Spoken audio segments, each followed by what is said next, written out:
Yeah, I'm just really proud of our group, for continuing to fight. Obviously we didn't play well there in the first half, and Creighton had a lot to do with it.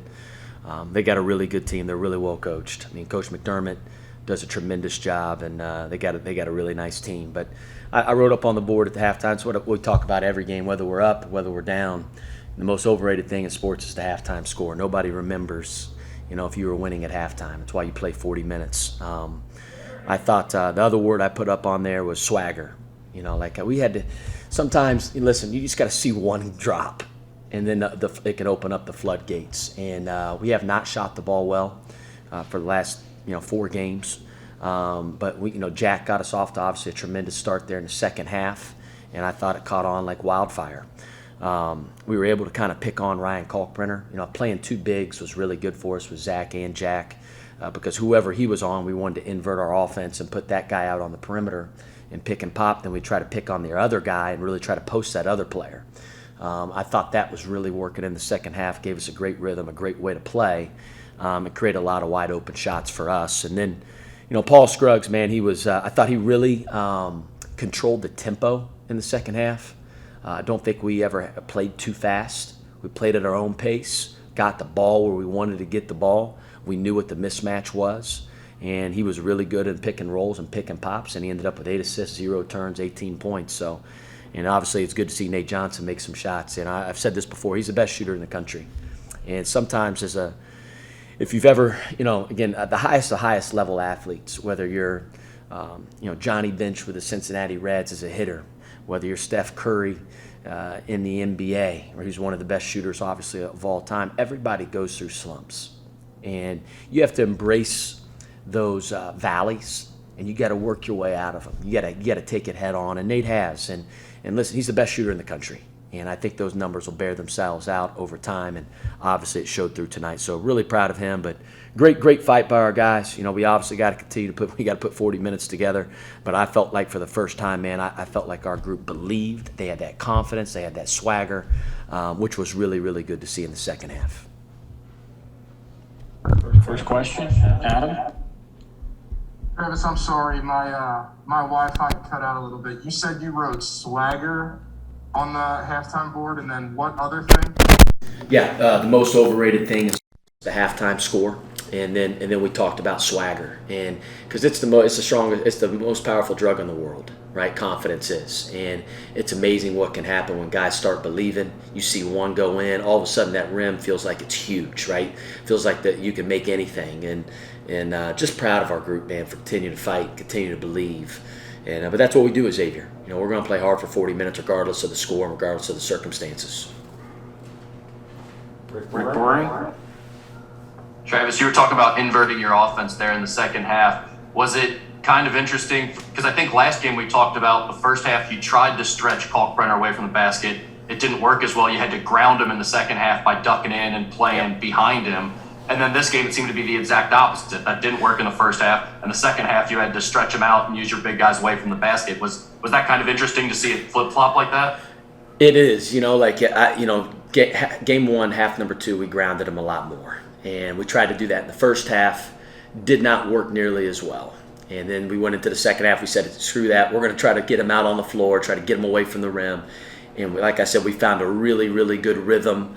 And having Jack and Zach both out there, I mean, they're so interchangeable, Rick, and it makes us really, really hard to guard. And it's like, man, what are you going to do? You're going to switch them? Are you going to hedge? And then how are you going to guard the other guy? You can guard him with a smaller guy. Then we're going to post him. And I thought we did our players, Colby, Nate, Paul, did a great job of playing off of that, understanding what the mismatch was. And then we just stayed with it the whole half, and it worked really well.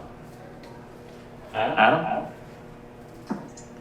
Travis, did you rode your second half lineup for a really long time, and obviously I understand why they got off to a great start. Was there any kind of inkling in your head, hey, maybe I need to give these guys a break, or how did you sort of process that in the moment of keeping those guys out there as long as you did? Yeah, we were on such a big run, Adam. We just let it roll.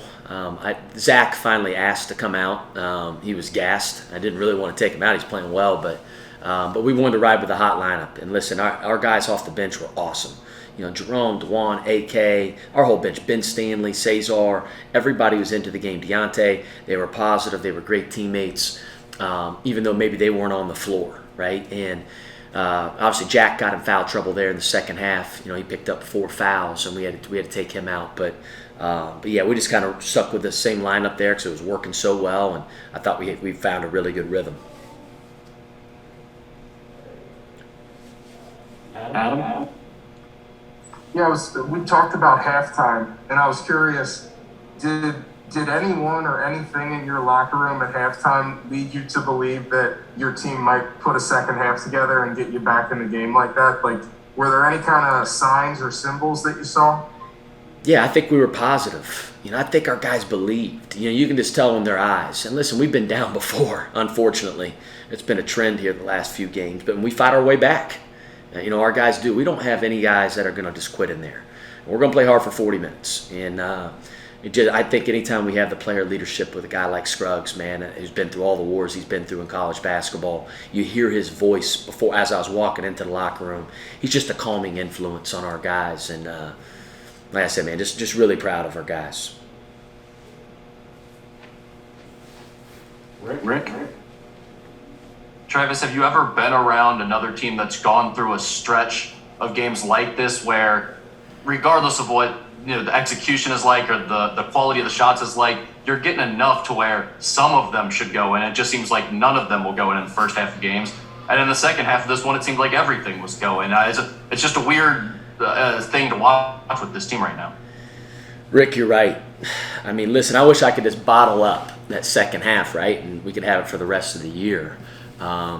We got to be able to put 40 minutes together, in this league in order to be successful. I mean, there's too good of teams, and especially when you're playing on the road like we were here today. But again, I am proud of our guys. Our guys never quit. Listen, we played hard in the first half. Like even the last play of the first half, Paul makes a great play on the ball. He strips Nimhard. He tries to save it, and then all of a sudden it's a loose ball, scrum, could have easily went our way, then all of a sudden it's a layup for them. And it's like, gosh darn, is anything going to go our ways? Our guys never hung their heads. Never did. And I give our guys a lot of credit on that, but we do have to figure out moving forward, and I keep on saying it, we got to be able to put 40 minutes together. Adam? In terms of that first half, was there anything that you noticed offensively? Like, was it a lack of ball movement? Was your ball not moving the way that you like? Or the shots, is there anything that you can pinpoint? I know you probably have to watch film, but what stood out about that first half to you? I think we got to play, Adam, I think we got 2 really, really hard mismatch guys in Zach and Jack. They're unique. I mean, they are. I mean, just with their skill set and their size. I think we got to continue to utilize those guys even more. Pick and pops, post ups, which guys got a certain guy on them. Because I think it opens up a lot of things for the other guys on the team. And I think we controlled the tempo in the second half a little bit better. We have to control the tempo, I think, a little bit better in the first half. Those would be my thoughts without watching film. But obviously, we'll be dissecting that film very closely here on the flight home. And that's the first half is when your guys are away from your bench. Is that it's harder to run set plays in that? It is. I think it's always easier, obviously, when you're going towards your bench. It's easier for me to control it a little bit more. But we got to figure out that first half piece. And I think if our guys have an understanding exactly where we want the ball and how are we attacking this team specifically, I think we can have a lot of success. So I got to be better in making sure that it's very, very crystal clear on what we're trying to do.